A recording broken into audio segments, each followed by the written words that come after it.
Hey guys, what's going on? Pastor Daniel here, and today I wanted to ask you guys, what is the deal with the New Testament? Why does it exist, and what is it? Well, the simple answer to that question is it's a collection of 27 books, and they span from AD 48 to AD 100, and it's a chronicle of Jesus Christ and his disciples, and ultimately the early church. Now, to get the full scope of why we need and why we have the New Testament, we got to go back to the middle of the Old Testament to get its contextual understanding. So right in the middle, you've got the kingdom of Israel. We've got King David and King Solomon during that time. Well, shortly after King Solomon's reign, the kingdom of Israel falls, and they go into bondage and occupation from multiple different kingdoms of the time. First is the Assyrians, then Babylon comes over and completely destroys the temple, and then Persia comes in as well. Which that's where we have our last book of the Old Testament during the Persian Empire, and that's where Malachi is written, beginning what we call the intertestamental period, which is the 400 years between Malachi and the first book of the New Testament, Matthew. Now, between those 400 years, it's very, very important that this happens. Two other kingdoms take the place of Persia. First is Greece, and then Greece gets taken over, and then comes in Rome, which we're going to talk about them in a little bit. Now, what ends up happening is Rome gives us the backdrop of what is the New Testament and the four gospel accounts of Matthew, Mark, Luke, and John.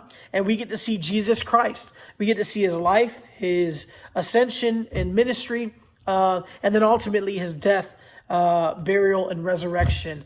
And then after he ascends, we then see the early church, its emergence, and those letters that the disciples end up writing and the apostles write to that church. Now, in the New Testament, we have about 8 to 9 writers. Don't worry, I'm going to explain that in a minute. But starting with the gospel writers, we have Matthew, which is believed to be the actual Matthew. We don't know. Mark, he was an interpreter of Peter.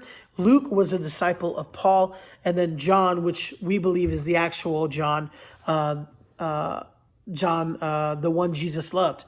Now, after that, we have all of these other letters that accompany the four Gospels. Writers like James, which was Jesus's brother. Peter, which was the Peter. Jude, which is a brother of James. We don't know what James.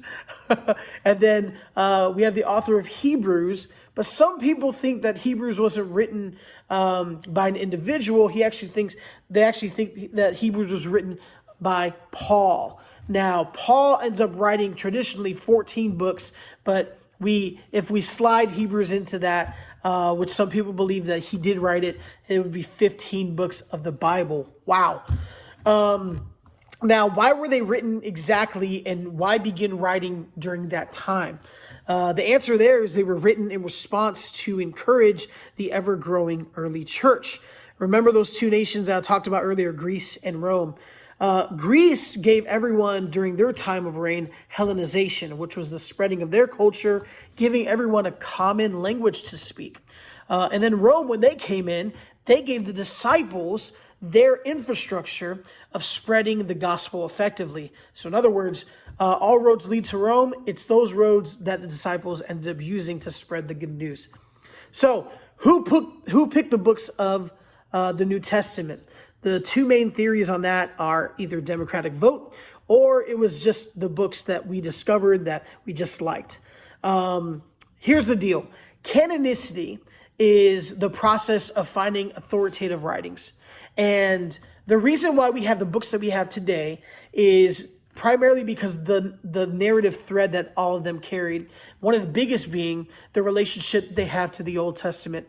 The Old Testament, as a whole, you could say the Old Testament has a thread that is the promise of God. And the New Testament writings that we have all carry the thread that it is the fulfillment of those promises of the Old Testament. By 130 AD, that's around the time that the church likely accepted the four Gospels, and at least about 13 of Paul's 14 epistles as canonical, again, passing the test of authenticity. But by year 200, guys, by year 200, people could read the New Testament in Syriac, Coptic, Latin, and in a short time after that, Gothic, Armenian, Georgian, Ethiopic, Slavic, and Arabic as well. These gospel accounts and letters have been meticulously handled. And for about 1,500 years, we would have scribes that would faithfully copy these precious writings from century to century. And not only in Greek, but in the other languages that we have today. So that's just a quick overlook and look into the New Testament writings. And I hope this blesses you. See ya.